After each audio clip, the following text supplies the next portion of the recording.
গাজীপুরের শ্রীপুরে ২ নং গাজীপুর ইউনিয়ন আওয়ামী লীগের মহিলা বিষয়ক সম্পাদক মিনারা নাজমুলকে প্যানেল চেয়ারম্যান পদ থেকে অপসারণের দাবিতে অবস্থান কর্মসূচি ও বিক্ষোভ করেছে স্থানীয় জনতা। সোমবার ১৮ নভেম্বর সকাল ১০টা থেকে গাজীপুর ইউনিয়ন পরিষদের সামনে এই অবস্থান কর্মসূচি পালন করা হয়। এ সময় গাজীপুর ইউনিয়ন বিএনপির সহ সভাপতি শফিকুল ইসলাম শফিকের সভাপতিত্বে ও ৮ নং ওয়ার্ড বিএনপির সভাপতি রাকিবুল আলম বিলালের সঞ্চালনায় বক্তব্য রাখেন গাজীপুর ইউনিয়ন বিএনপির সহ সভাপতি আলতাফ মাহমুদ বাচ্চু, সাধারণ সম্পাদক মিজানুর রহমান ফকির, সিনিয়র যুগ্ম সম্পাদক উজ্জ্বল হাসান জয়, ৯ নং ওয়ার্ড বিএনপির সভাপতি আইনউদ্দিন ফকির, ৭ নং ওয়ার্ড বিএনপির সাধারণ সম্পাদক জামাল উদ্দিন পালোয়ান, ৯ নং ওয়ার্ড বিএনপির সাংগঠনিক সম্পাদক রনি ফরাজি, ৩ নং ওয়ার্ড বিএনপির সাধারণ সম্পাদক সোহেল রানা, নয়াপাড়া জুনিয়র হাই স্কুলের প্রধান শিক্ষক জাহাঙ্গীর আলম, গাজীপুর ইউনিয়ন শিল্পাঞ্চল শ্রমিক দলের সাধারণ সম্পাদক আতিকুল ইসলাম, পিআর আলী কলেজ শাখা ছাত্র দলের যুগ্ম আহ্বায়ক সত্তার সরকার প্রমুখ। এই সময় বক্তারা বলেন, ছাত্র জনতার আন্দোলনে স্বৈর শাসকের পতন হয়েছে, কিন্তু আওয়ামী লীগের প্রেতাত্মা প্যানেল চেয়ারম্যান হিসেবে দায়িত্ব পালন করছেন মিনারা নাজমুল।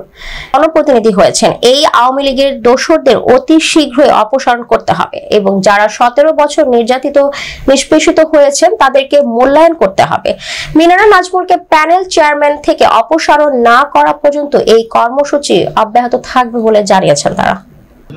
সরকার এদেশের মানুষের ভাগ্য নিয়ে ছিনিমিনি খেলেছে, এদেশের মানুষের উন্নয়ন নিয়ে ছিনিমিনি খেলেছে, এদেশের মানুষের ভোটাধিকার নিয়ে ছিনিমিনি খেলেছে। একটা ভোটবিহীন নির্বাচনে এই গাজীপুর ইউনিয়নে চেয়ারম্যান হয়েছিল, সেটা আমি দেখেছি যে প্রজ্ঞাপন জারি করে এই পরিষদের আরেকজন আওয়ামী লীগের লোককে এখানে দায়িত্ব দেওয়া হয়েছে।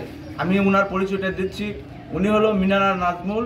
উনি গাজীপুর ইউনিয়ন আওয়ামী লীগের মহিলা বিষয়ক সম্পাদিকা। গত সময়ে উনি এই পরিষদ থাকাকালীন বিভিন্ন ওনার বিরুদ্ধে কিন্তু চাল চুরি সহ অনেক রকমের ঘটনা আমরা শুনেছি। তো সর্বস্তরের মানুষ আজকে আমরা এখানে উপস্থিত হয়েছি এবং প্রতিবাদ জানাচ্ছি। কিভাবে এই পরিষদে ভারপ্রাপ্ত চেয়ারম্যানের দায়িত্ব হিসেবে গ্রহণ করতে পারে সেটা আমরা মানতে পারি না। এটা কখনো জনগণ কখনো মানবে না। এটা আমরা ৫ই আগস্টের পরে সারা বাংলাদেশে যারা আওয়ামী লীগের ফ্যাসিস্ট বিনা ভোটে নির্বাচিত চেয়ারম্যান অপসারণের পরে আমরা ইতিমধ্যে জানতে পেরেছি যে আমাদের এখানে ভারপ্রাপ্ত চেয়ারম্যান যিনিকে দিয়েছে উনিও আওয়ামী লীগের দূষক, উনিও সাবেক যে চেয়ারম্যান আছে তারই প্রেতাত্মা। আমাদের জনগণের দাবি যতক্ষণ পর্যন্ত এই মিনারা পদত্যাগ না করবে, আগামীকাল আমরা একটা মানববন্ধন করব এবং লাগাতারে কর্মসূচি আমরা লাগাতারে অবস্থান দেব। যতক্ষণ পর্যন্ত সে এখানে অপসারণ না হবে ততদিন পর্যন্ত আমরা এখানে অবস্থান দেব। শেখ হাসিনা থেকে বাংলা মুক্তি পেয়েছে, সেই প্রেক্ষিতে আওয়ামী লীগের দূষর যারা ছিল প্রতিটা পরিষদে, সিটি কর্পোরেশনে, পৌরসভায় তাদেরকে অপসারণ করা হয়েছে। তারই ধারাবাহিকতায় আমাদের গাজীপুরের সাবেক চেয়ারম্যান সাহেবকে অব্যাহতি দেওয়া হয়েছে। আওয়ামী লীগের প্রেতাত্মা সিরাজুল ইসলাম মাতাব্বর, আওয়ামী লীগের দূষর, তারই আরেক দূষর গাজীপুর ইউনিয়ন আওয়ামী লীগের মহিলা বিষয়ক সম্পাদিকা মিনারা নাজমুল, তাদেরই প্রেতাত্মা আওয়ামী লীগের দূষর। সেই দূষরকে আবারই গাজীপুর ইউনিয়ন পরিষদের ভারপ্রাপ্ত দায়িত্ব দেওয়া হয়েছে। আমরা এর জন্য তীব্র নিন্দা জ্ঞাপন করছি।